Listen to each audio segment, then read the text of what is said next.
មានបងម្នាក់បានខមមិនថាបងសូមរបៀបខកគោនំប៉័ងមួយអូខេអូនជូនតាសនំពងថ្ងៃនេះខ្ញុំនឹងបង្ហាញពីរបៀបខកគោនំប៉័ងចំណាយរយៈពេលតែ1ម៉ោងទៅ1ម៉ោងកន្លះអាចយកមកញ៉ាំបានហើយបន្លែខកគោថ្ងៃនេះខ្ញុំប្រើតែការ៉ុតទេហើយសម្រាប់គ្រឿងកាត់ឆ្អែមមានគល់ក្រៃម្ដេចលក្រូចខ្ទឹមសមួយខ្ទឹមក្រហមខ្ញុំច្រាំវាឲ្យម៉ត់ហើយផ្កាច័ន្ទមួយឈើអែមយើងត្រាំវាអស់ជាតិដីសម្រាប់គល់ក្រៃខ្ញីមួយម្ដេចនឹងខ្ញុំដំវាឲ្យរឿងតប៉ែតតិចពេលយើងយកទៅខទៅវាចេញជាតិបានល្អគ្រាន់តែធ្វើខកគោញ៉ាំធម្មតាញ៉ាំសាច់បាំងសាច់អីចឹងថ្ងៃនេះខ្ញុំទិញលឹងគោយកមកខម្ដងលើកទី1ដែលខ្ញុំយកលឹងគោយកមកធ្វើជារបៀបខចឹងចាំមើលសាររសជាតិទាំងអស់គ្នាខ្ញុំប្រាប់បងប្អូននៅtrongវីដេអូសម្រាប់លឹងគោដែលខ្ញុំបានហាន់វាជាកង់ហើយខ្ញុំអត់យកវាទៅស្រោះមួយទឹកទេសម្រាប់លើកនេះខ្ញុំយកលក្រីអាំងមួយលឹងគោក្នុងអូវ៉ិនរយៈពេល30នាទីឲ្យវាចេញទឹកប្រៃមកហើយបន្តមកទៀតខ្ញុំដាំប្រេងឲ្យក្តៅខ្ញុំរំលីងខ្ទឹមសមួយខ្ទឹមក្រហមឲ្យឡើងក្លិនឈ្ងុយហើយខ្ញុំបន្ថែមម្ទេសផ្លោកកិនចូលខ្ទឹមសខ្ទឹមក្រហមម្ទេសផ្លោកកិនបានឡើងឈ្ងុយល្អយើងចាប់ផ្ដើមចាក់គ្រឿងដែលយើងបានដំហើយនឹងកូរវាម្ដងទៀតសម្រាប់ខគោបងប្អូនកុំភ្លេចដាក់ឈើអែមមួយពុយកាក់ចូលហងបន្ទាប់ពីគ្រឿងទាំងអស់បានចូលជាតិហើយយើងចាប់ផ្ដើមចាក់លឹងគោដែលយើងបានអាំងហើយនឹងចូលទៅក្នុងឆ្នាំងបងប្អូនពេលខគោកុំភ្លេចប្រើកញ្ចប់លឿងនេះផងចឹងមិនយើងខ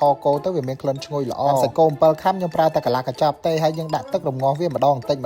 មើលតែសាច់យើងឡើងពណ៌ល្អយើងចាប់ផ្ដើមដាក់ការ៉ុតហើយខ្ញុំបន្ថែមទឹកដោះគោខាចំនួន1វ៉ៃសាឡហើយខ្ញុំដាក់ទឹករំងាស់វាចោលប្រហែល40នាទីខ្ញុំរំងាស់បាន40នាទីខ្ញុំបន្ថែមម្សៅស៊ុបចំនួន1វ៉ៃសាឡនិងទឹកប៉េងប៉ោះចំនួន1វ៉ៃសាឡដែរហើយខ្ញុំងាកមកលាងចានតិចសិនព្រោះលាងចានណាខ្ញុំមិនដឹងទេតែរាល់ថ្ងៃនេះខ្ញុំប្រើសាប៊ូស្អាតជាប្រចាំសារមានក្លិនក្រអូបផ្សំចេញពីផ្លែក្រូចឆ្មានិងប្រទេសកតុយកពើប្រើកាន់តែយូរមិនប៉ះពាល់ស្បែកដៃសារមានរូបមន្តនៅបច្ចេកវិទ្យាមកពីប្រទេសកូរ៉េកម្ចាត់បាក់តេរីបានដល់ 99.9% ហើយកម្ចាត់ស្នាមប្រឡាក់និងកំណកខ្លាញ់បានស្អាតខាប់ពពុះច្រើននិងលាងចានបានច្រើនសម្រាប់មុខម្ហូបខគោនេះមានបងប្អូនជាច្រើនគិតថាវាពិបាកធ្វើតែការពិតអត់មានពិបាកធ្វើទេបងប្អូនងាយស្រួលធ្វើខ្លាំងមែនទេបងប្អូនចង់ធ្វើខគោញ៉ាំមួយកាទៀវញ៉ាំមួយមីអីបងប្អូនត្រូវធ្វើឲ្យរាវជាងនឹងតែខគោញ៉ាំមួយនំប៉័ងបងប្អូនត្រូវធ្វើរសជាតិរៀងដិតតិចអរគុណបងប្អូនទាំងអស់គ្នាបាយបាយ